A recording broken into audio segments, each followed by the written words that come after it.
Bonjour à tous, ici le Rav David Forman, vous regardez Aleph Beta et bienvenue dans la parachate Lech Lecha. Lech Lecha commence la grande saga d'Avraham, qui reprend quelques parachiotes dans notre Torah. Je voulais vous poser une question sur la saga. À première vue, quand vous regardez l'histoire d'Avraham, cela ressemble à un tas de vignettes déconnectées. Dieu apparaît à Avraham et lui dit de laisser sa maison derrière lui parce qu'il va commencer une grande nation avec lui. Ça commence de manière merveilleuse. Puis, il traîne un peu en Égypte parce qu'il y a une famine. Sarah est presque enlevée. Il quitte l'Égypte avec beaucoup de richesses. Et puis, il y a cette dispute entre les bergers de Lot et les bergers d'Avraham qui débouche sur la séparation de Lot et Avraham. Pendant ce temps, Hachem revient et réitère une promesse qu'il avait déjà formulée. Avraham va hériter d'une terre. Il aura des enfants et tout cela sera merveilleux. Mais tout cela, je le savais déjà. Alors, dans quelle mesure êtes-vous intéressé par l'histoire de l'ancienne Mésopotamie et les conquêtes militaires ? Il y a cette guerre entre 4 rois d'un côté et 5 rois de l'autre. Avraham s'y implique et Hachem l'aide dans cette bataille. Puis, Avraham entre dans un profond sommeil et il entend parler de l'Égypte. Il reçoit alors à nouveau cette promesse, la terre et les enfants. Alors que se passe-t-il ici ? La plupart des thèmes sont justes, mais certains sont répétitifs. Ils ne se connectent même pas les uns aux autres. C'est une succession d'histoires. Alors y a-t-il vraiment une grande histoire ici ? De quoi parle la grande histoire d'Avraham ? Donc, en plus de cette question, je pense qu'il faudrait s'en poser une autre. S'il s'agit vraiment d'une histoire, pourrait-il y avoir un thème central avec lequel Avraham se débat tout au long de ces épisodes ? Y a-t-il un fil conducteur qui traverse toute la saga ? Quelle pourrait être la lutte centrale d'Avraham ? Et je pense que nous pouvons identifier une telle lutte. Et une fois que nous l'aurons identifiée, je pense que nous trouverons le fil conducteur qui se fraye un chemin à travers ces histoires et les tricote ensemble, de sorte que cela forme vraiment une saga, et pas seulement une accumulation d'épisodes déconnectés. Ce fil conducteur est l'héritage. Quel sera l'héritage d'Avraham ? Hachem vient à lui au tout début, et promet qu'il sera le père d'une grande nation. Qu'est-ce que cela signifie exactement ? Il a 75 ans, sa femme est stérile, tous deux ont dépassé l'âge de procréer. Qu'est-ce que cela signifie ? Qui seront ses enfants ? D'où viendra cette grande nation ? Mais je veux vous dire que c'est même un peu plus profond que cela. Il ne s'agit pas seulement de la promesse, en apparence impossible d'Hachem à Avraham, de devenir une grande nation. Il s'agit en fait de comprendre la raison même pour laquelle Avraham a été choisi en premier lieu. Pourquoi Avraham a-t-il été choisi ? Qui était-il ? Qu'est-ce qui le rendait spécial ? C'est quelque chose que j'ai abordé en détail dans une série de vidéos en anglais sur le livre de Ruth. Mais ces idées ont aussi été développées en français dans le livre « L'épreuve d'Avraham ». Je vais vous résumer la thèse centrale développée là-bas. La voici.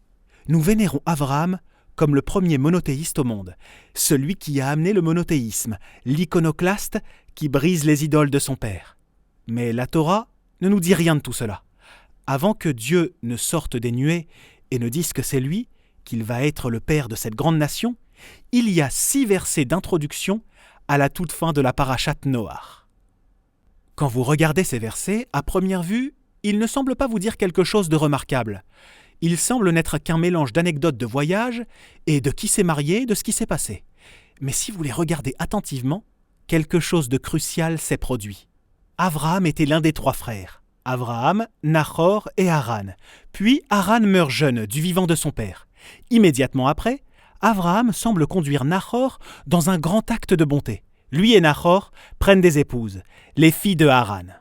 Cela évoque une loi beaucoup plus tard dans la Torah, la loi du hiboum, du mariage appelé en français le lévira, qui dit que lorsqu'un homme meurt sans enfant, le frère se doit d'épouser la veuve du défunt et d'avoir des enfants qui perpétueront le nom du défunt. Il semble que quelque chose comme cela se déroule ici. Pas exactement la même chose, mais il semble qu'Avraham s'engage dans un acte de proto-hiboum, de proto-lévira. Il essaie de perpétuer la vie, de s'étendre, d'amplifier l'héritage menacé de Haran. Alors lui et Nachor épousent les filles de Haran, et les enfants qu'ils ont continueront le nom de Haran. C'est une sorte de sacrifice qu'Avraham fait pour se préoccuper de l'héritage de son frère, le Shem, le nom de son frère. Ceci est particulièrement important car il vient juste après la tour de Babel. Le péché central de la tour de Babel avait aussi à voir avec l'héritage. Naaseh lanu Shem, ont dit les constructeurs de la tour. Faisons-nous un nom. Mais c'était une tentative narcissique de se faire un nom. La tour est notre nom, c'est tout notre héritage. Lorsque vous vous construisez un nom pour vous-même, et que c'est la seule chose qui vous intéresse, il s'effondre sur lui-même. C'est ça la leçon de la tour. C'est dans la volonté de construire un nom pour un autre que réside la magie. Et c'est ce que cherche à faire Abraham, perpétuer le nom de son frère Haran qui est mort jeune. Après l'épisode de la tour de Babel, Hachem se dit « C'est ce dont j'ai besoin. Il me faut un homme comme lui. » Abraham est alors choisi pour construire une nation qui se consacre à ce grand idéal, de s'inquiéter des préoccupations les plus profondes d'autrui, de s'inquiéter de l'éclat d'un frère, d'apporter le nom d'Hachem dans le monde. La grandeur d'Abraham réside dans sa capacité à ne pas être narcissique et égoïste. Hachem aime ça et décide d'élever le nom d'Abraham.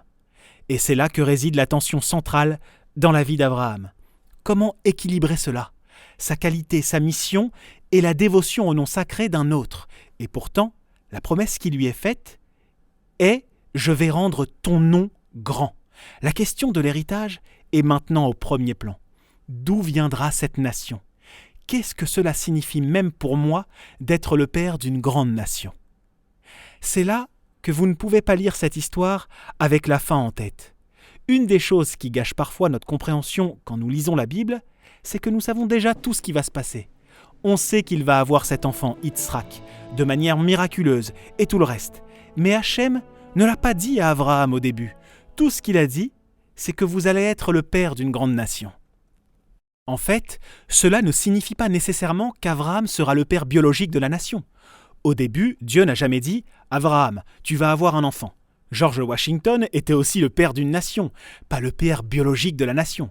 Nous le vénérons comme un ancêtre pour sa vision de la nation. Donc, si vous êtes Abraham, peut-être que c'est juste que vous allez être une personne charismatique, un guide. Et si vous regardez réellement, cela explique quelque chose. Parce qu'au tout début, que fait Abraham quand il part ? Vaikar Avram et Sarai ishto. Il prend Sarai, sa femme. Ve'et Lot ben Achiv. Ah, il a quelqu'un qui peut perpétuer son héritage. Ce quelqu'un n'est pas un enfant biologique, mais c'est l'enfant de son frère, Lot, qui grandit dans sa maison. De plus, et kol rechusham asher rachashu. Il possède ce qu'il faut pour débuter une nation, des ressources humaines. Il y a même des ressources en capital. Il faut avoir une économie naissante. Alors, il emporte toutes ses affaires avec lui. Ve'et anefesh asher asu becharan. En plus, il a d'autres personnes qui ont voyagé avec lui. Il a donc les éléments de début d'une nation. C'est sa photo. Nous savons que cela ne se passera pas de cette façon. Mais lui, sait-il que cela ne se passera pas comme ça ? Maintenant, avançons un peu. Il y a une famine dans le pays. Abraham descend en Égypte. Il en sort avec une grande richesse. Abraham, kaved me'od bamikne, bakesef ou bazahav. C'est désormais un homme très riche. Ok, arrêtons-nous quelques secondes. Si vous êtes Abraham à cet instant, à quoi pensez-vous ? Tout se passe vraiment bien, comme promis. Hachem a promis que j'allais être cette nation. Et j'ai eu toute cette richesse. J'ai des hommes et j'ai mon fidèle Lot avec moi. C'est bon. Mais que se passe-t-il ensuite ? Eh bien ensuite, des ennuis se profilent. Gam le Lot, Aolech et Avraham, Ayatson ou Bakar, Veoalim. Lot est plutôt riche lui aussi. Et une dispute éclate entre les bergers de Lot et les bergers d'Avraham. Velo nasaota maaretz la shevet yardav. Ils ne pouvaient pas résider ensemble. Ayar et Husham rav, lo yachlu la shevet yardav. Ils avaient tellement de choses qu'ils ne pouvaient pas s'installer ensemble dans le pays. À ce moment-là, Avraham dit à Lot, « Nous devons aller dans des chemins séparés. Choisis ton chemin, je vais suivre le mien. » Vaïvchar lo Lot, Lot choisit, et kol kikar hayarden, la vallée du Jourdain. Vaye'al ad Sedom, il dresse sa tente à Sodome. Ve'anshe Sedom ra'im vechataim lachem me'od. Le peuple de Sodome était terriblement mauvais aux yeux d'Hachem. Pourquoi ai-je besoin de savoir cela maintenant ?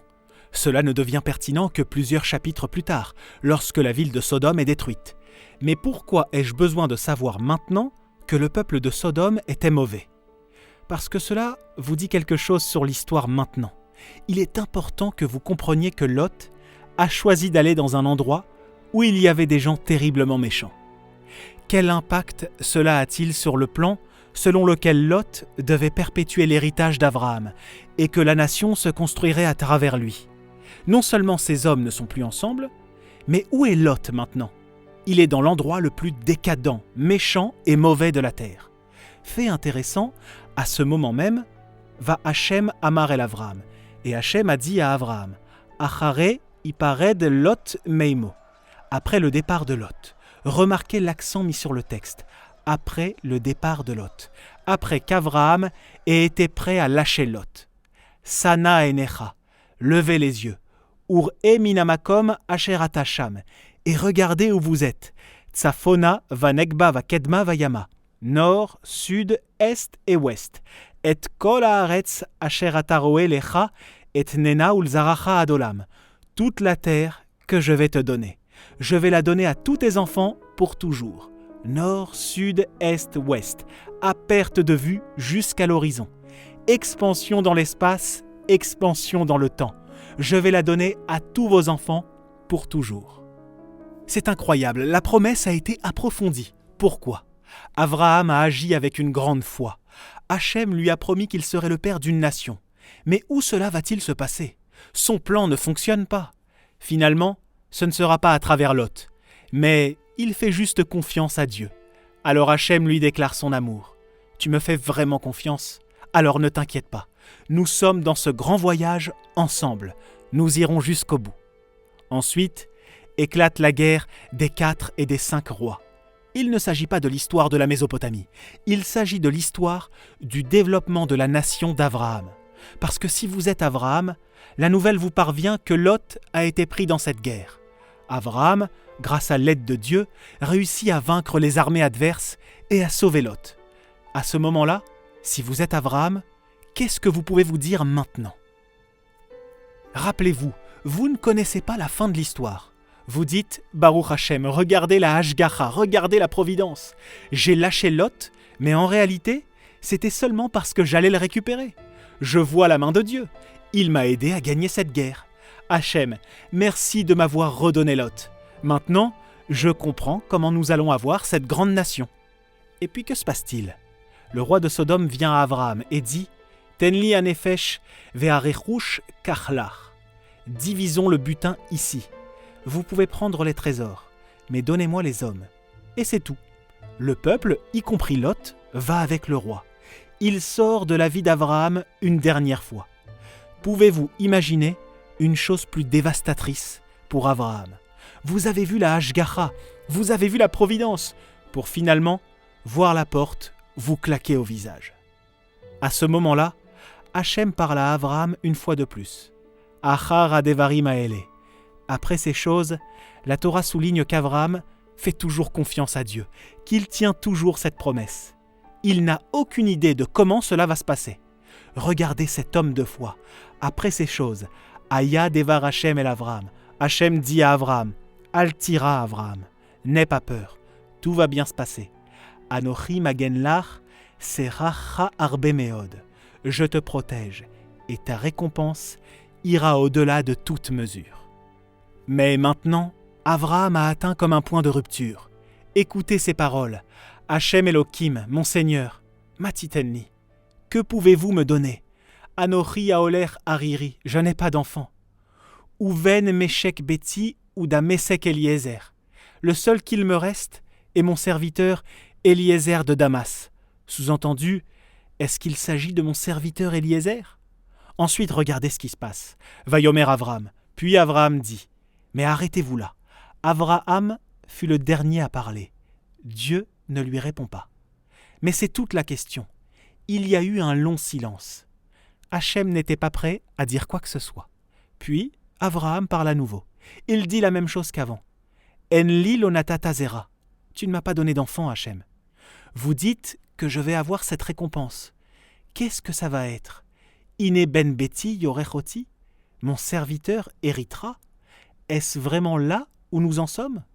Et puis Hachem vient à lui et dit pour la toute première fois, Lo irash razé, ce ne sera pas lui. Asher yetse mime echa ou irachra. Celui qui vient de toi, lui héritera. Toi, vieil homme, tu vas avoir un enfant. C'est la première fois qu'Abraham apprend cette nouvelle. Cette prise de conscience qu'ils auront un enfant biologique est un tournant dans l'histoire. Il met en place la prochaine grande série de chapitres dans la vie d'Abraham, le prochain grand défi dans la vie d'Abraham, le défi incarné par la naissance d'Ishmaël et par son expulsion loin de lui. Mais nous en reparlerons la semaine prochaine. Shabbat shalom à tous.